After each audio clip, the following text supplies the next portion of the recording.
இன்றைக்கி நான் எறா தொக்கு தான் செஞ்சுருக்கேன். டேஸ்ட்டும் வேறு லெவலில் இருக்கும்.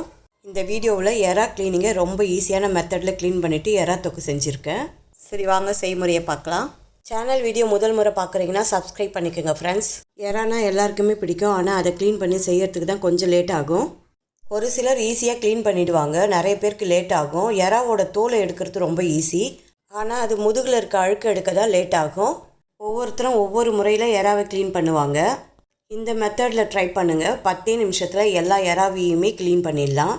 நீங்கள் இந்த வீடியோ பார்க்கும்போதே தெரியும், எறாவோட ஓடை கையால் பிடிச்சி இழுக்கும்போதே கையில் நமக்கு ஈஸியாக வந்துடும்.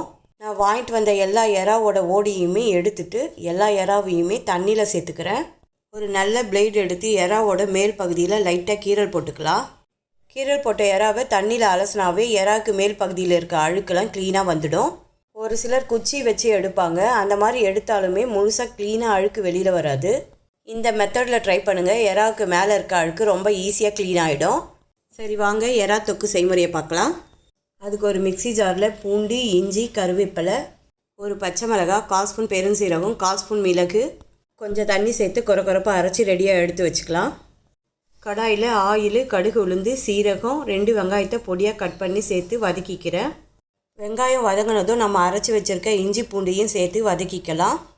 இஞ்சி பூண்டு ராஸ்மல் போனதும் க்ளீன் பண்ணி வச்சுருக்க எறாவையுமே அதோடு சேர்த்து வதக்கிக்கிறேன். சேனல் வீடியோ முதல் முறை பார்க்குறீங்கன்னா சப்ஸ்கிரைப் பண்ணிக்கோங்க ஃப்ரெண்ட்ஸ். எறாவை நல்லா வதக்கணும்.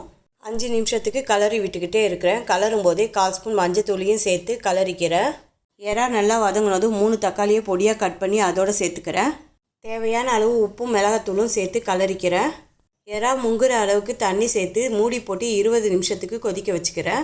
மூடி போட்டு கொதிக்கும் போது இடையில மூடியை ஓப்பன் பண்ணி எறா தொக்கை கலரி விட்டுக்கிட்டே இருக்கலாம். மூடி போட்டு 20 நிமிஷத்துக்கு அப்படியே கொதிக்க விட்டோம்னா எறா அடி பிடிச்சிடும். அதனால தான் இடையில மூடியை ஓப்பன் பண்ணி கலரி விட்டுக்கிட்டே இருக்கணும். கலரி விட்டுக்கிட்டே இருக்கும்போது எறாவில் இருக்க தண்ணியெல்லாம் குறைஞ்சி தொக்கு மாதிரி வரும்போது நம்ம ஸ்டவ் ஆஃப் பண்ணிட வேண்டியது தான். அவ்வளவுதான், எறா தொக்கு எனக்கு ரெடி ஆகிடுச்சு.